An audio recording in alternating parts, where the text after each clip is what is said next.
Proxmox को hard drive पे run करना एक बहुत बड़ी मिस्टेक साबित हुआ। लास्ट ईयर हमने प्रॉक्समॉक्स सर्वर एक सेटअप किया था और इसमें एक hard drive as a root drive use हुई थी। 1 साल तक उसे तकरीबन मैंने चलाया है और उसके बाद अब उसमें मसले आने शुरू हुए हैं और आज की वीडियो में हम उसी मसाइल को हल करेंगे और एसएसडी पे अपने प्रॉक्समॉक्स को अपडेट करेंगे और स्टेप बाय स्टेप गाइड होगी।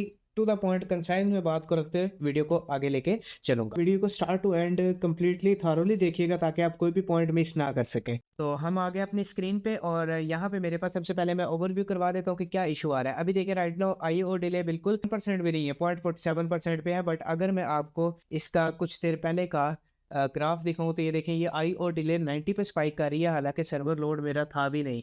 और इसी तरह अगर मैं इसको और पीछे लेके जाऊं, मतलब पूरे साल की देखूं, तो मेरे पास कई सारे ऐसे इवेंट है जिसमें आई और डिले काफ़ी ज़्यादा हाई हो गए, जिसकी वजह से मेरा प्रोसेसर जो है वो डाटा को ढूंढता रहता है और मेन काम नहीं होता। सर्वर क्रैश करता है, कंटेनर्स क्रैश करते हैं, सर्विसेज नहीं चलती। और राइट नाउ अगर अभी भी मैं अपने इन कंटेनर्स को रन करूंगा तो मेरी आई और डिले जो है वो स्पाइक कर जाएगी। ये हमारा मसला था। सोल्यूशन की तरफ चलते हैं। स्टेप बाय स्टेप गाइड है। सबसे पहले हमने क्या करना है, अपने कंटेनर्स का बैकअप बना लेना है। कंटेनर्स का बैकअप बनाने के लिए आपके पास कमांड मौजूद है। टर्मिनल में आए, सिंपली शेल में, और यहाँ पे ये कमांड पेस्ट कर आप इसको भी दे सकते हैं। अगर आप ऐसे नहीं करना चाहते तो आप डाटा सेंटर में आए, बैकअप पे आए, यहाँ पे एक न्यू जॉब क्रिएट करें जो कि मेरे पास ये वाली है। इसमें सारे कंटेनर मैंने सेलेक्ट किए हुए हैं और इसको करने के बाद ओके कर दिया। और अब हम इसे रन नाउ करेंगे तो ये ऑटोमेटिकली बैकअप बना लेगा। राइट नाउ मैं अपने बैकअप बना चुका हूँ जो कि मेरी अलग से एक यूएसबी ड्राइव में पड़े हैं, जो कि अलग से सेपरेट डिस्क है और यहाँ पे ये आ चुके हैं। और इस तरह से आपने किसी भी पार्ट जो कंटेनर्स है उनका बैकअप बना लेना ताकि डाटा लॉस ना हो। दूसरी चीज़ ये है कि मैं अपने स्वैप फाइल को थोड़ा सा रिड्यूस कर देता हूँ। मेरी ऑलरेडी 30 GB की स्वैप फाइल थी तो मैंने इसको 8 GB के लिए किया है। सिंपली आपने दोबारा से टर्मिनल में आना है, शेल में, और यहाँ पे आपने ये चीज़ें पेस्ट कर देनी है। अब ये क्या करेगा, आपका स्वैप जितना भी हो, SSD के लिए 30 GB स्वैप ज़्यादा था तो मैंने 8 GB किया है। तो रन करना है, आपका स्वैप सारा का सारा एम्प्टी होगा और रिक्रिएट होगा ताकि आपकी जो पार्टीशन है वो रीसाइज हो जाए। अब उसके बाद अब मैं जो है वो एक बार चीज़ों को गो थ्रू करूंगा कि मेरे पास क्या चीज़ें देखें। ये सबसे पहले हमारे पास स्वैप पार्टीशन है, ये हमारे पास स्वैप पार्टीशन आ गया। फिर दूसरा हमारे पास VGS है जो एम्प्टी स्पेस बता रहा है। अब मेरे पास इस पर 250 GB की स्टोरेज ड्राइव लगी हुई है, बट मैंने जो है वो 22 GB फ्री रखा है ताकि मैं फिट इन कर सकूं अपनी छोटी ड्राइव के ऊपर अपने रूट पार्टीशन को। सिर्फ रीसाइजिंग के लिए इसको हमने फ्री रखा है और इसको मैंने रीसाइज नहीं किया। और लास्ट में हमारे पास आ रहा है हमारा फाइल सिस्टम जो PVE रूट है और ये तकरीबन 43% यूज्ड है, मतलब 81 गीगाबाइट इसके ऊपर राइट है। और ये आपने कोशिश करनी है कि आपकी नई जो क्लोन कर रहे हैं जिस ड्राइव के अंदर, वो आपकी रूट ड्राइव पार्टीशन से बड़ी होनी चाहिए, छोटी ना हो, ताकि फर्दर आपको मसले ना हो। तो ये थी हमारी क्लोनिंग से पहले की प्रेपरेशन जिनको गो थ्रू हमने करना है ताकि हमारा डाटा लॉस कम से कम हो। और अब हम चलते हैं क्लोन बनाने के ऊपर, जो कि एक ड्रॉप इन रिप्लेसमेंट होने वाला है हमारी हार्ड ड्राइव का। तो मेरा सर्वर शट डाउन हो गया और अब हम सर्वर को निकालते हैं, क्लीनिंग वगैरह करते हैं थोड़ी सी, और फिर हम अपनी SSD को लगा के क्लोनिंग का प्रोसेस स्टार्ट करते हैं। This is my all in one Proxmox cluster और इसके ऊपर ये मेरी बैकअप ड्राइव जो लगी हुई है USB वाली वो है।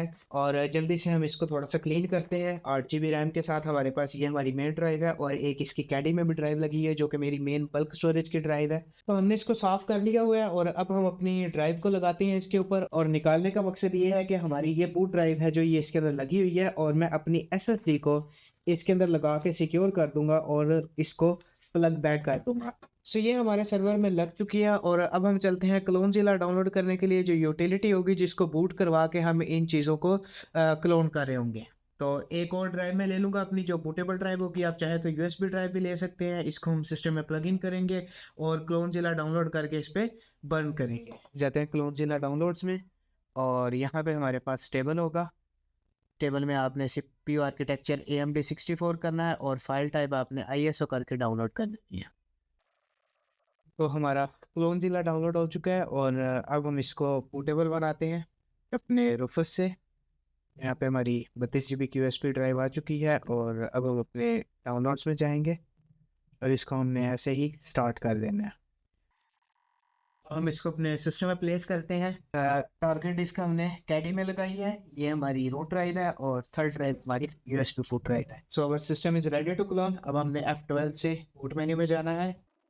तो आफ्टर मेकिंग श्योर कि मेरी बाइक में USB बूट एनेबल्ड है, ASM वाला जो हमारे पास है इसमें बूट किया तो हमारा क्लोनजिला आ चुका है। अब मैं इसको आपको क्लोज से दिखा देता हूँ।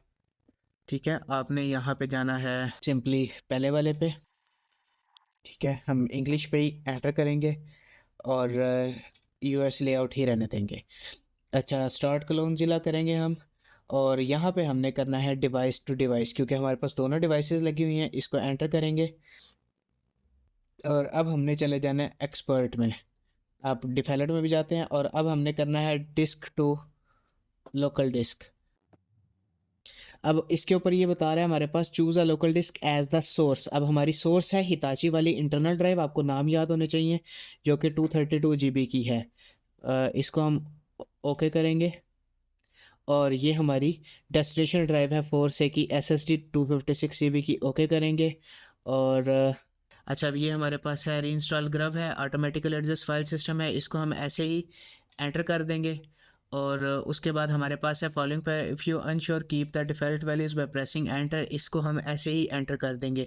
ये हमारे पास है कि सोर्स फाइल को अगर हम सोर्स सिस्टम को चेक करना चाह रहे हैं, ये सारा कुछ है, हम इसको ऐसे ही एंटर कर देंगे। और set the following parameter if you unsure the default values by pressing. अच्छा जी, ठीक है, लॉग फाइल्स को भी हम प्लेस करना चाह रहे हैं। और जब सारा कुछ फिनिश हो जाएगा तो हम चूज़ पे ही रहने देंगे इसको, और एंटर कर देंगे, और हमारी क्लोनिंग स्टार्ट हो चुकी है। यस करेंगे, और यहाँ पे भी हम यस करेंगे, और हमारी क्लोनिंग स्टार्ट हो चुकी है। अब हम इसे ऐसे ही लगा रहने देंगे जब तक हमारी क्लोनिंग फिनिश नहीं हो जाती।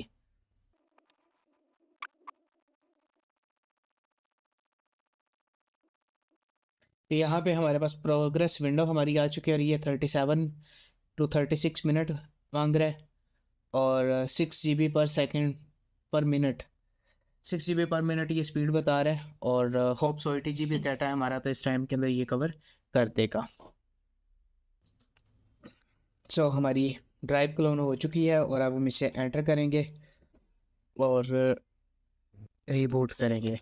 और अब हम अपनी FM की से जो है वो अपने बूट मेन्यू में चले जाएंगे, और अब हम अपनी SSD से बूट करवा के ट्राई करेंगे। यहाँ पे देखें, मैं अपनी फोर्से की ड्राइव EFI सेलेक्ट करता हूँ, एंटर करता हूँ, और अब हमारा प्रॉक्समॉक्स बूट होना चाहिए अगर एवरीथिंग इज़ ओके। तो हमने ओके किया, और मेरा प्रॉक्समॉक्स चल चुका है। सो हमारी बूट ड्राइव लगी, हमारी डाटा ड्राइव लगी, और अब वक्त है इसे बंद करने का, USB ड्राइव लगाने का, और दोबारा से सेटअप को देखने का। तो we are back on our setup, और रिफ्रेश करते हैं। यहाँ पे हमारा सर्वर आ चुका है, और हमारी USB ड्राइव भी प्लग इन हो चुकी है, और बारी बारी ये सारे कंटेनर्स को रन कर रहा है।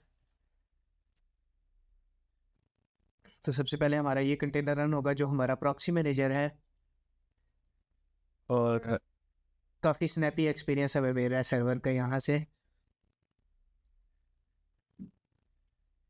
Let's move to the summary of the server, और हमारी IO डिले विद इन 1%, 20 तक जब कर रही है लोडिंग करते वक्त, ये भी ठीक है।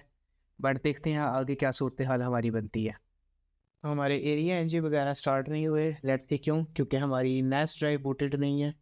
तो वो भी हम यहाँ पे कर लेते हैं। हमारे पास एक और अब हमारा नेस बूट माउंट हो जाएगा, और अब हम चेक करते हैं हमारे एरिया NG वगैरह स्टार्ट होते हैं या नहीं। तो ये थी आज की हमारी वीडियो, जिसमें हमने अपने प्रॉक्समॉक्स की बूट ड्राइव को एक SSD पे स्विच किया, IO डिले जैसे मसले को भी हल किया। मजीद अच्छी वीडियो देखने के लिए चैनल को सब्सक्राइब कीजिए, बेल आइकन को ज़रूर प्रेस कीजिएगा, ताकि आपको नई वीडियो के नोटिफिकेशन पहुंच जाए और आप वो स्किप ना कर सकें। पुराना कंटेंट भी आप जाके देख सकते हैं मेरा। मिलते हैं आपसे अगली वीडियो में। अपना बहुत सारा ख्याल रखिएगा। अल्लाह हाफिज़।